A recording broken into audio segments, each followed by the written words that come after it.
Well, hello there, Bree James here, proud founder of Pakmag, with the beautiful Nardine from Collier Lawyers. How are you, Nardine? Good, thanks, Bree. How are you? It's wonderful to have you as one of our experts and on the couch today. Thanks. So we're talking about pre-separation. So not a nice topic. Obviously, it's probably one of the worst times in your life, and very sorry if you're going through that right now with your partner.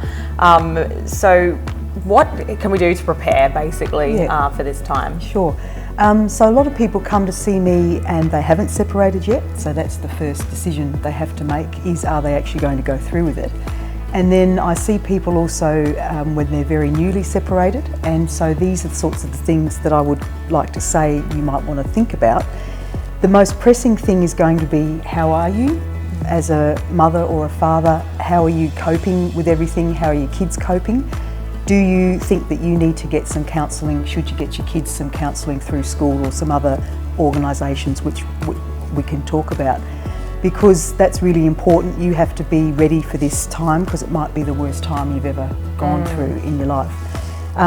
Just be ready for the grief, for the anger, for the sadness, for the bitterness, for the other party to feel the same way, and know that those times are coming, but they will pass. Right?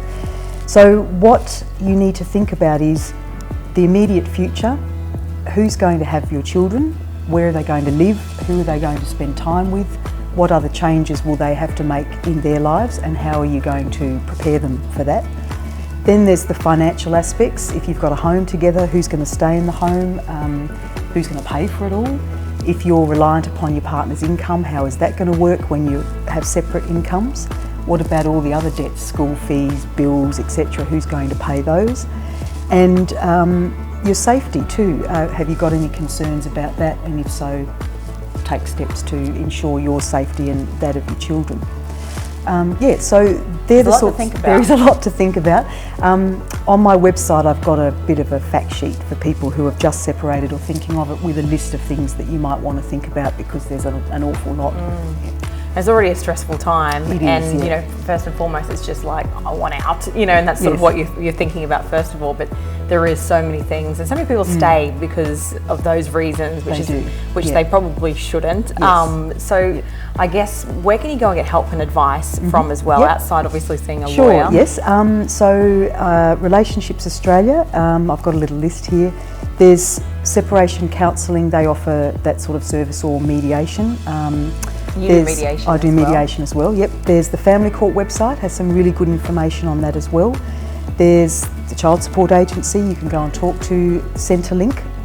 But I think probably the best place to start might be the Relationships Australia.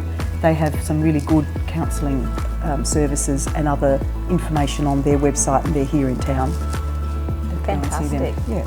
So if you are going through a separation right now and you need some advice, definitely check out all of the great resources that Nardine's kindly shared with us. But you know, obviously seek some legal advice as well. And thank you for your kind words and for helping today. Thanks.